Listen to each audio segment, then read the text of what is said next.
What's up, folks? My name is Shannon Wallace, and you are watching We Sound Crazy. I knew what to expect. I had done a movie with Tyler a little bit before called Divorce in the Black. So I'm like, oh yeah, word. We just filmed the whole film in 6 days. I'm like, okay, cool. I understand. And I had heard about it before. They were like, yeah, 2 weeks. And then we did it in 6 days. I said, oh, so like in this industry, in any industry, it's a lot of hurry up and wait. Like you're sitting down more than you're doing the thing. You're doing it faster, but you get to do more of it. You're shooting 100 pages a day. Yeah. Like you go on a regular set, you're doing 10 pages a day. Oh, I'm good. Yeah. You know, like, yeah. I appreciate it for that. He's a genius. He's doing something that no one else is doing, and he's breaking ground and making history. Continuously. He's breaking his own record. Yeah.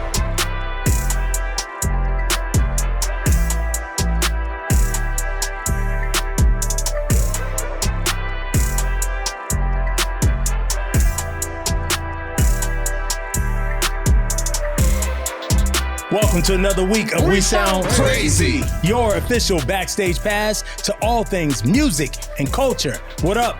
Music, TV, film executive, Phillionaire. What's good, y'all? Hit singer and songwriter and one half of Louis York, Claude Kelly, is in the building. Hey, it's Chuck Harmony. I'm a singer, songwriter, and producer, and the other half of Louis York. What up, crazy crew? It's Bacon from Macon, music exec, and your true music aficionado. Today's guest is a true multi-hyphenate, Yep. an actor, model, photographer, and filmmaker whose work is rooted in authenticity and powerful storytelling. You've seen him making waves as a series regular on Diara From Detroit and starring in Divorce in Black with even more momentum in Beauty in Black. But beyond the screen, he's a creator with clear vision, committed to telling layered human stories that challenge perspectives and expand representation. Welcome to We Sound Crazy, Shannon Wallace. I like that. That was cool. I like it.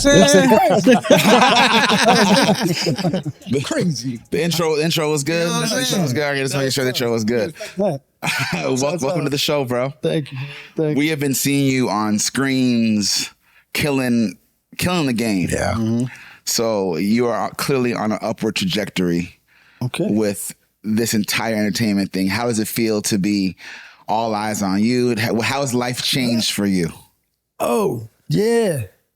Yeah, we was just talking about that. It's different being outside now. Yeah. I'm trying to find like my comfort in it, like overall. Because I think traditionally for like the first 10 years of my career, I wasn't. But now I'm trying to find enjoyment in it. You know, it's definitely different. But you know, I'm an old man now, so outside ain't outside like it used to be. It's cool. You know, I ain't getting in trouble no more. So it's trying to stay out of trouble? I'm not even interested. Not even looking at it. Yeah, not even looking at it. I feel you. It's different. Yeah. It's different. So yeah, now I'm trying to find the enjoyment in it. It's cool though. Yeah. On the work side, it's like the work has always been the work for me. But I think like just stepping into this like more visible lane and kind of plotting out where I want to be and how I'm gonna get there. This is just part of the journey. Like, you know, I got to do more to get more, you know? Yeah. So behind the scenes is your comfort zone? Absolutely. Yeah. Absolutely. Yeah. Behind the camera, I started as a photographer. Right. So like just being on that other side, and then I kind of dipped into the modeling space to figure out if that was something that I was interested in. And then just kind of see if I could find my comfort in front of the camera. Yeah. So I kind of started that way, and then into commercials, dropping a line in front of the, you know, saying one line, two lines. And then that kind of birthed the acting thing. But like personally, this scares me more than anything. What? Like speaking. A podcast? Yeah, it do. I'll tell you why. Look, so as an actor, I'm on set and I'm saying other people's lines, other people's thoughts. Yeah. But speaking as myself in front of the camera, it feels real vulnerable. So it took me a long time to kind of get used to that. You know what I mean? And then also just kind of being a little bit of a knucklehead. I'm kind of learning how to like censor myself in real time, not say the wrong thing. And having that pressure on me for a long time was also like another layer of like, I should just probably not do this at all. But like, I'm outside now. It's cool. Everything's fine. I'm glad you're here, man. Yeah, I worked it out. Was entertainment always on the vision board? Like as a kid, like what were you seeing that made you say, I want to do that? Nah, you know what? It wasn't. It wasn't. Wow. It was sports for me. Okay. It was sports. I was a 5-sport athlete in high school.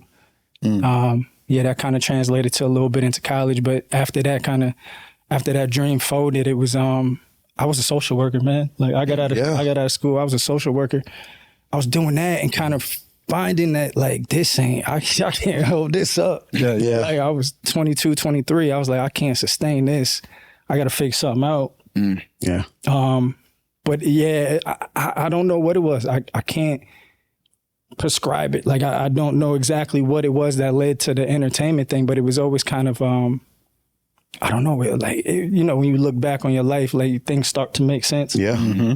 Like I had auditioned for a school play in 8th grade for no reason. It was like, why? I got the play, didn't even do it. I don't know why I auditioned. I was never planning on doing it, but it's like I was terrified. Yeah, me shit. That's what just to see if I could, like, just to see if I could. But yeah, no, small things like that, just throughout the years were kind of like always. You probably should have just kind of leaned in earlier, but I don't know. I changed after college, and I think that's kind of like what birthed like a bigger personality and more confidence and security in chasing this thing down.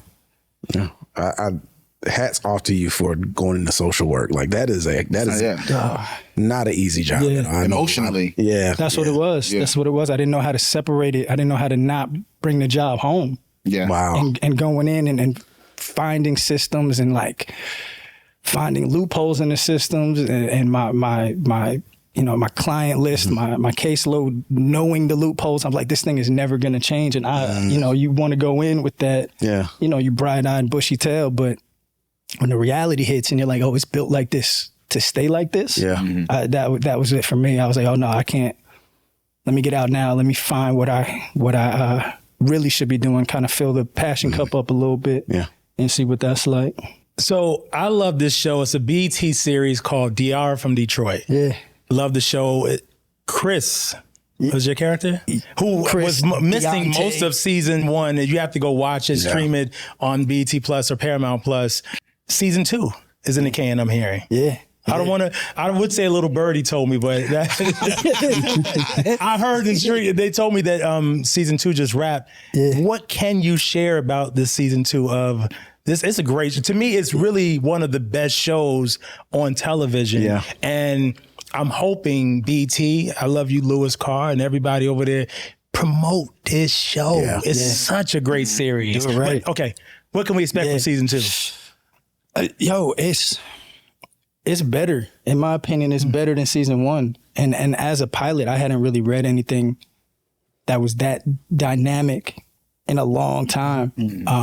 So filming season 1, like you said, I'm there, but I ain't really there. Like I'm the missing cat.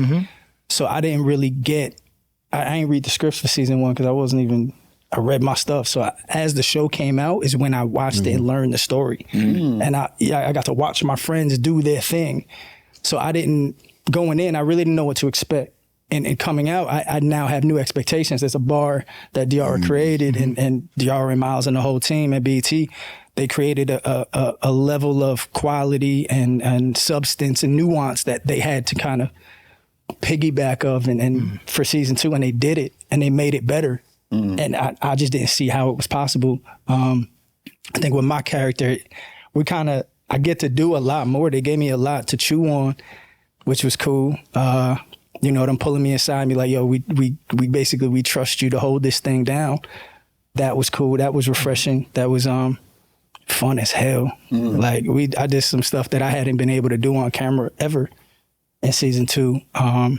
So yeah, fingers crossed they do the thing how they supposed to do the thing, and it kind of gets out to these folks at Paramount. It seems like such a fun cast behind the scenes. Yeah. Is there something cool or funny that you could share behind the scenes moment? Yo, you know what it was? So in season 1, I never worked with anybody except for Diara. So like I met everybody at the table read. We had gone out for drinks that night, and then I ain't see cats till we finished rapping and started promoting the show. Then that's when I started to get to know everybody. But in taking it, we went to Detroit for a premiere. We had a screening in Atlanta. We premiered in LA. That's when I got to be around everybody and kind of, that's when we clicked. But with the folks, Man, we just had a good time on the road, man. We had a good time promoting the thing. Like, we all around the same age. We all around the same experience level. So being able to be a part of a project and a product that we were so proud to promote, that was the cool thing. Like, we go do the thing and we go have our fun. We had some fun in Atlanta.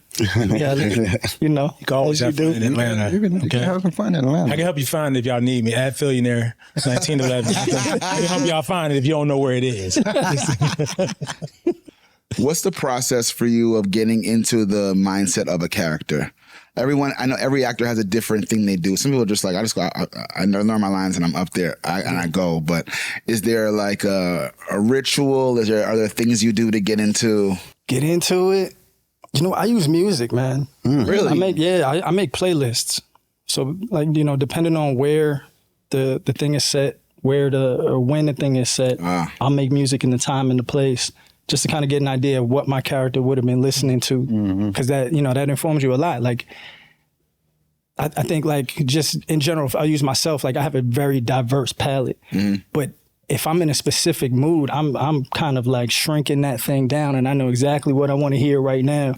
And that helps me situationally get into these characters' lives. Like, every day is going to be a different thing. You're going to be feeling different. All right, today, this makes more sense. Tomorrow, this would make more sense. So I make playlists based on what is going to affect my mood the most.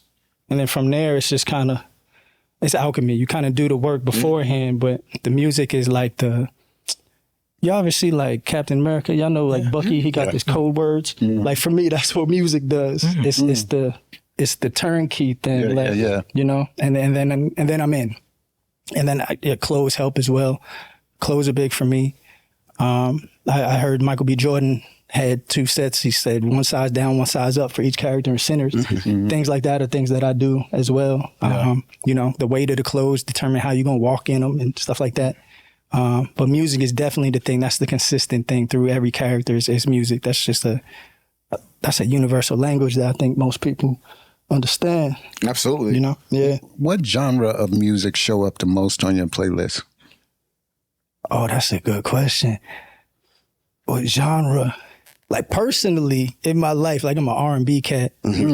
Like, yeah, I'm like a neo-soul R&B type cat, but it's a lot of Tribe pops up. Jada pops up a lot. East Coast stuff, because like that. East Coast stuff. You hear that? Hometown. Hey, man.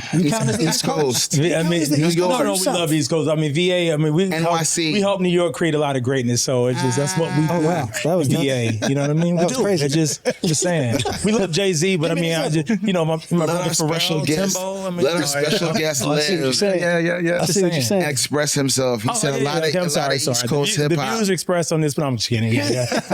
I'm just saying. Yeah, no, it's a lot of East Coast. I find like Tribe kind of like dips into every playlist every time. It's like that timeless music, but it's also really specific at the same time. Yeah, a lot of Tribe. That's probably the number one. And then like if I'm doing a show in the South, all right, here we go. I'll throw on the Pharrell. I'll throw on the Clips if you have to. He said if you have to, might as well. I mean, just to round out. I just thank you, Shannon. At least you're coming on the platform and telling the truth. Because before the camera started rolling, we were just talking about the amazing state of Virginia and just how it's really just inspired the world. But today it's about Shannon Wallace. Yeah. Put a little bit on it. We just say how that was not how the conversation went at all. Actually, but VA's cool though.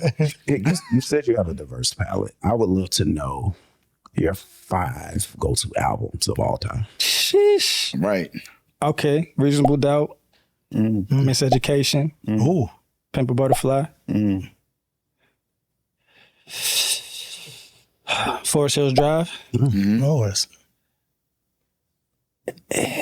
gonna say something that's might be a little crazy. I'm gonna say Trey Day. Y'all don't even know what I'm talking about. Trey Day? It's Trey Songz, Trey Day album. Of course. VA, come on, VA. I didn't. Very specifically because in college, that was the thing I had in my headphones before games. Yeah. It was the wildest thing. Everybody else Trey had. Day, really? Yeah. Just because it was influential very much at that time. What's the hit off? It's like, it's a couple. Trey Day. Trey Day. Virginia, can you look this up real fast, please? It ain't a top 5 all time, but it's influential. Last time. Can't help but Can't but wait. Okay, the second album. Yeah. It had some hits. It was a bop in there. You know where he's from, though, right, Shannon? Where's you from? Virginia. Is that right? Yeah. West Petersburg. Wow. Yeah. Wow. Just seems to be a recurring theme this episode. I'm having fun. We can stop right here. Yo, we ain't gotta go no further. He's never coming back after all this VA New York hazing. I just want you to know that right now. All right, East St. Louis. And where you from? Macon, Georgia. Okay. Yeah, they got us out here. They have numbers. See? I mean, technically, all these cities are famous for music in a big way. Yes. So you can't really go wrong. But New York does have a legacy. A legacy of specialness, if you will. Yeah. But I want to talk about, you were on season 1 of the Netflix hit series Beauty and Black. Yes. I will give you my disclaimer. I was very jealous of you in this season. Tell me why. Because the character, there's a Calvin, was it? Yeah. And the relationship that he had with Mallory, who we've talked about at Crystal on this platform many times. That's right. Yeah. That's right. Had a situationship. Sister Chris. A situationship. Yeah, right. It's the best way situations. without spoiling it for Absolutely. those who haven't seen the first season. But talk to us about Beauty and Black. Yeah. Beauty and Black. Beauty and Black is Beauty and Black. It's kind of a phenomenon. It's a phenomenon, dude. Yeah. And it's like, it's still going. Like, Still going. It's still going. I hopped out after season 1, but that thing was cool. I'll tell you, it was the first time that I had it was the first time that I had been like really seen in something. Mm-hmm. Like a lot of my career has been like great critically acclaimed projects, but like stuff nobody's seen. Like we were just talking about Diara, how it's undervalued. Yeah. I did a show called City on the Hill with Aldous Hodge and Kevin Bacon that nobody knew about. So the Beauty and Black was like the first time that I had felt what it feels like to be on a hit. Mm-hmm. And like that was actually pretty cool. I ain't gonna hold you. Like I was like, oh, this is all right. It's one of the most watched shows in the world. Yes. Yeah. Yeah. Whenever it comes out, it goes number 1. And that's a real thing. Tyler is he's figured out that formula. Yeah. But that show, now we had some fun, man. The Mallory stuff, the internet kind of took that and ran with that. That was cool. I ain't gonna hold you. That was pretty cool. But I had a great time. I had a great time doing that. I wish I could have gone back. We had some scheduling issues. I couldn't go back. And then missing season 2, I had to miss. I was like, whatever. But that, I enjoyed that. And I found value in the visibility that came with it. Yeah. Like differently from everything else that I had done before. And I was really intrigued. I still am. I'm still kind of chasing whatever that feeling was of like being seen and being appreciated for something that you did. I think that was cool. That was tough. There's a process to how Tyler Perry works. Obviously, it's been well documented. But every time we talked to a few people that have worked with him on different things, TV and movies, and everyone has a different description of it. I'd love to hear your perspective of what it was like to be in the Tyler Perry world, experience the speed of it, the intensity of it, how it all kind of comes about. What was that like for you? It's a machine, man. It's a machine, and you go in prepared, and you do your thing, right? Like you going in. I knew what to expect. I had done a movie with Tyler a little bit before called Divorce in the Black. So I'm like, we just filmed the whole film in 6 days. I'm like, okay, cool. I understand. And I had heard about it before. They were like, 2 weeks. And then we did it in 6 days. I said, oh, snap. Like, word. All right, bet. It was under. Yeah, we made time. And I'm like, you cut days off. But that was actually cool because it's a lot of waste management. Like, like in this industry, in any industry, it's a lot of hurry up and wait. Like you're sitting down more than you're doing the thing. So in that space, you get to do the thing more. You're doing it quicker, you're doing it faster, but you get to do more of it. You're shooting 100 pages a day. Yeah. Like you go on a regular set after that, and that's another great thing about it. It's like a boot camp. Like you go on another set, you're doing 10 pages a day. You're like, oh, I got this. Yeah, like because you're so used to doing 100. Yeah. I can make these choices and do the job and do the job well at that speed. And you slowing me down to 10th of the speed, and I'm good. Yeah. You know, and you're gonna let me do it more. I'm gonna do it again, and on the 8th take, you gonna change the angle. Like word. Like okay, cool. I like how this feels. So you work on your instincts. You get better as an actor. I appreciate it for that. And then in being in that space for the time that I was in creating my own projects, I find where to be more efficient. Like as on both sides of the camera. I'm like, okay, an actor, I'm going to give them the space and the time that they need. I know that, 6 takes is probably too much. That's a little wasteful, but around the 3rd or 4th take, you start to understand it. All right, cool. I'm gonna give you 4. And then on the other side, every time is money. And I'm like, when you got your own money up, you like, oh yeah, you better nail it quickly. Like, you know what I mean? So I've taken principles away, and I'm kind of crafting my own way to do the thing, but it's all based around, having that experience and then having other experiences, and kind of like, I'll take that and I'll take a little bit of that. You know what I mean? Like, and just streamlining my own thing, like just, He's a genius. He's doing something that no one else is doing, and he's breaking ground and making history. So continuously, he's breaking his own records. Continuously. Like, I heard they shot. When we shot Beauty in Black, we were supposed to be on a 3-week schedule. We had some slowdowns. It ended up taking like 5 weeks, but he made that time up. You put Tyler 2 weeks over, he's you know what I mean? Like, time is literally money. Time is literally money. Yeah. But then you see the product on the screen, and I just don't understand. I'm like, you found this movie in the edit, because I don't remember doing any of this. Like, and he trusts himself. He trusts his vision from start to finish. And I always say that nobody talks about the price of ambition when it comes to success. Like we always like to talk about the accolades, but nobody talk about the behind the scenes of wanting to be successful and the sacrifice that comes with being successful. Yeah. What was the price of ambition for you? I'm like I'm one of them, like, I have an obsessive personality. So I have to be very specific and intentional about what I'm choosing to pursue, because it has to happen. So a lot of my personal life in my 20s and early 30s was, we can cuss on this, man? Yeah, man. That shit was shitty. Like, it was shitty, dog. Like, it was, there's a lot of things. I used to have this, like a reward mentality where, like, if I do something I said I'm going to do, then I'll reward myself. Then I'll take the trip. Yeah.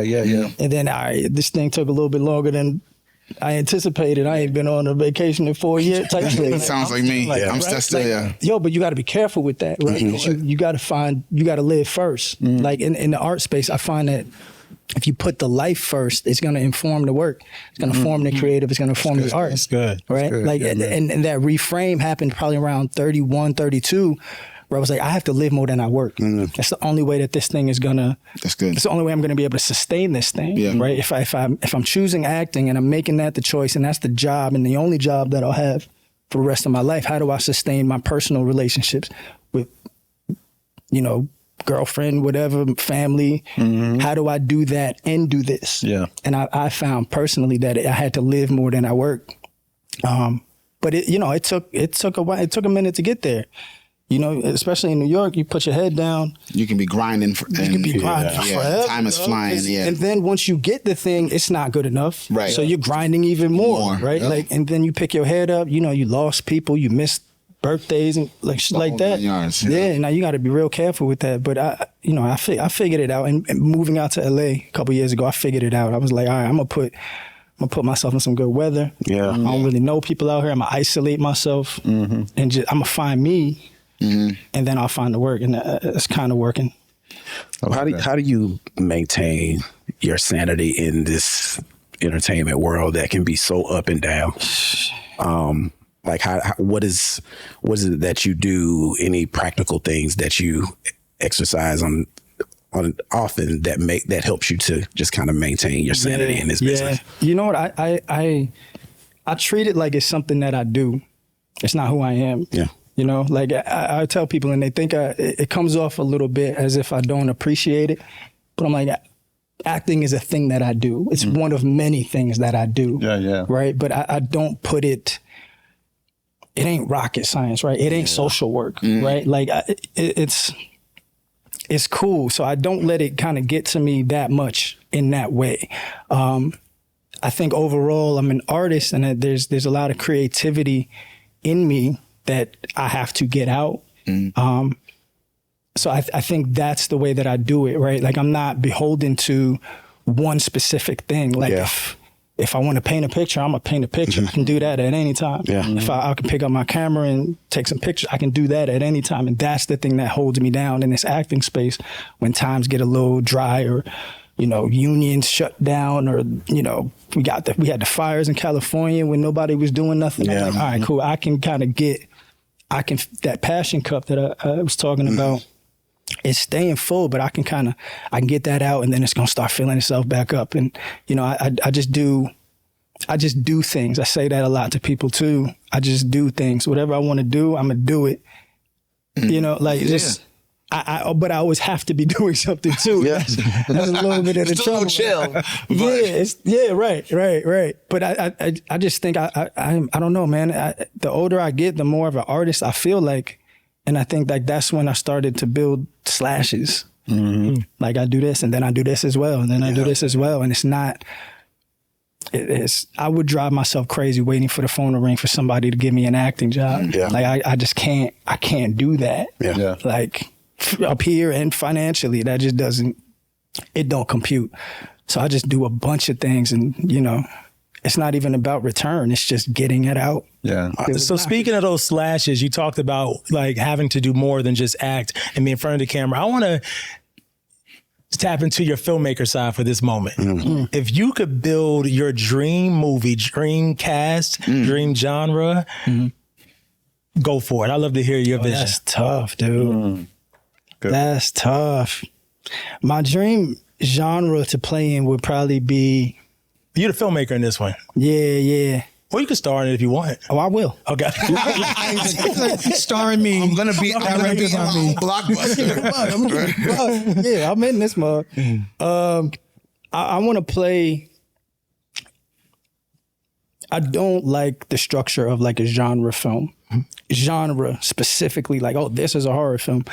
Like, I want to make something that kind of like pushes a lot of buttons. So it would probably, I love horror, and I love Black people in horror. Me too. I love that space. Like it's unexplored, really, you know? There's so much more. There's so much more horror to uncover. Dude, there's a lot of horror. We got historical horror. We got fantasy. We got a whole bunch of things. But the horror, sci-fi, those are my two things that I'm obsessed with right now.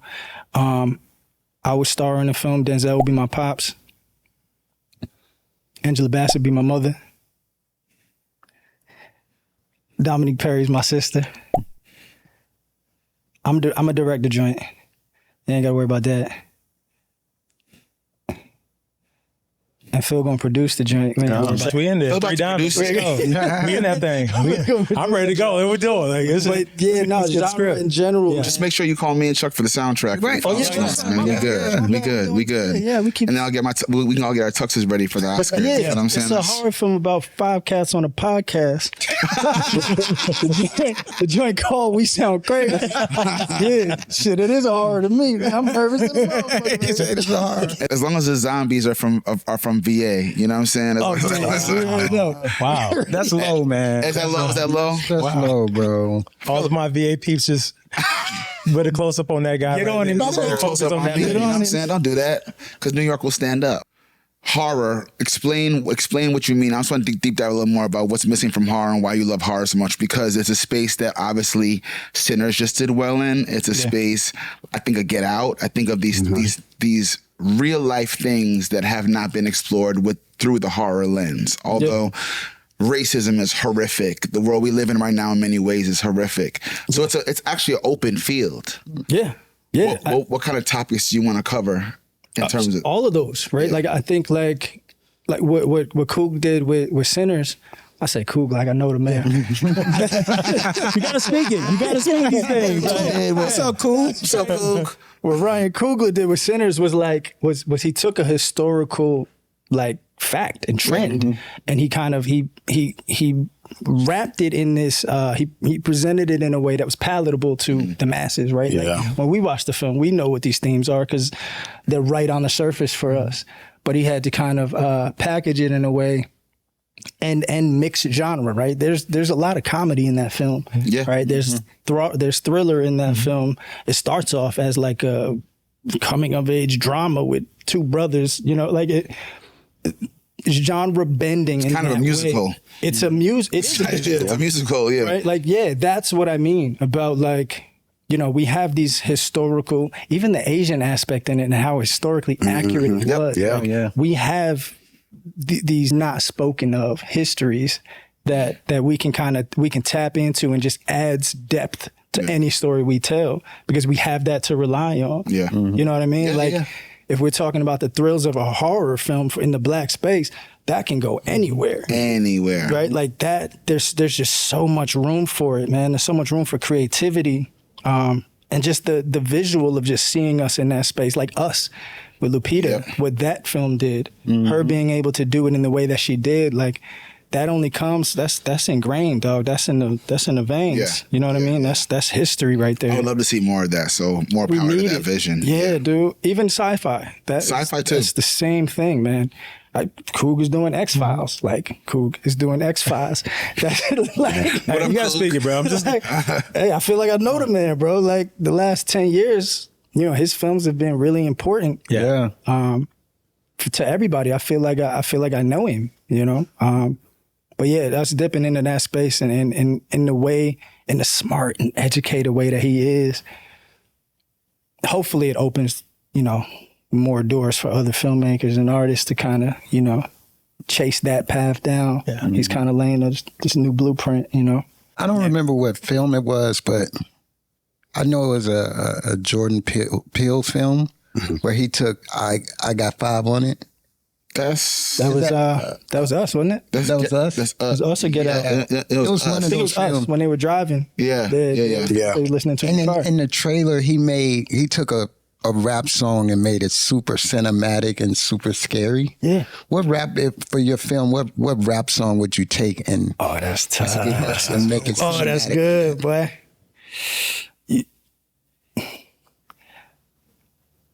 Otis is the first thing that popped into my head. I think there's a lot of. I actually just learned yesterday that Jay's verse in Otis was a diss to Cameron. Yeah. I didn't know. Flee in the F-450. Mike. Yeah, Asylum can be purchased. Cam was signed to Asylum Records at that time, and he had just gone at Kanye. So Jay was basically saying, "I could buy you right now." And I'm like, yo, wow, the depth and the nuance in that. So I went back and listened to it yesterday. I was like, "Yo, there's a lot in here," but you could put a spin on that. Yeah. Niggas in Paris too. That would be cool. Niggas in Paris. Yeah, there's a lot of history of niggas in Paris. There's so many dope records to do that with, though. Yeah. So clear. It just feels so, and it was scary. Like when I heard it, like I know the original record, but when I heard the trailer, he made I Got Five on it. So scary. Yeah. So that's brilliant. It was ringing. Yeah, man. Yeah.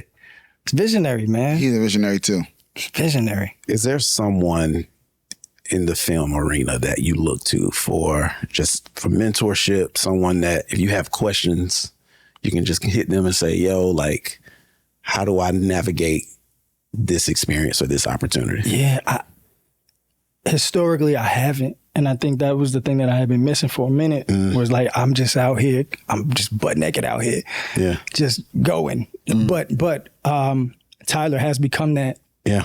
When I decided to direct my film last year, I called him because he was like the most knowledgeable person that I had in my phone. Like, yo, give me some advice about how to go about this, because you know you did it obviously at a larger scale, but. If I'm starting in this thing, what do I do? How do I go about it?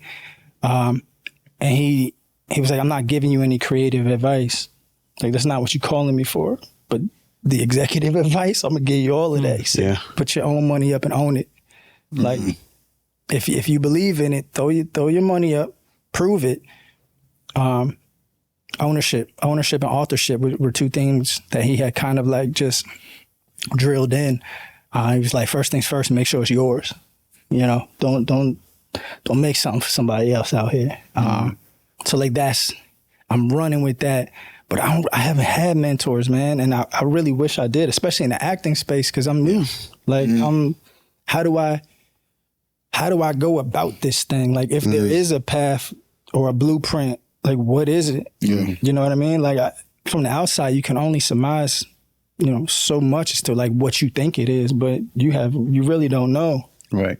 So like, I need mentors, man. I'm looking for them. You know, a lot is said about Tyler Perry, a lot is said about his work, good, bad, or indifferent. But every person that's said, I know we sound crazy in just other places where I've seen people that worked on his projects, they always say how if they need to call him and get advice on something, he has an open door policy, it seems. And I appreciate the fact that someone as big as he is, he could literally have his assistant talk to everybody, but but he don't. He's always open to giving game when needed. Yo, he's accessible. I thought it was weird at first. Like, I thought you would have to jump through hoops to get to the dude, but you don't. You send a text, he sends a text back, and I'm like, oh, like, I'm not busy. That. You ain't busy, though. But nah, he's intentional about that, and he makes time for it because that's the why, right? Like, it's not. He didn't do all of these things and get all of these things to just be there alone. It's like, nah, I got to bring folks with me. He's very much about the thing. Like, Tyler is the dude. Like, come with me. That's why he's blessed, man. That's cool. Yeah. He films on the schedule, so he has time to respond to all those text messages. I need a couple days to respond to everybody, so I need y'all to hurry up and knock these scenes out. I got 10,000 texts in here, people. We'll both be at the American Black Film Festival, also known as ABFF. We're both premiering projects. I want you to talk about your project and what you're premiering at during the festival. So it's a film called A Story About You that we premiered at Slam Dance Film Festival. And it's a Brooklyn love story about a dude who, in the course of a week, the 4 women that he's seeing all leave him for different reasons. Right? Like, it's like the worst week of the dude's life. But they're all giving him game about how he's coming up short in each of their situations. And how I need to be loved this way and you're not capable of it yet. So throughout this time, this man learns what love is, how to love, how he receives love, how he gives love. And it's just a film that asks a lot of questions. I think I produced this film as well, and I play the guy.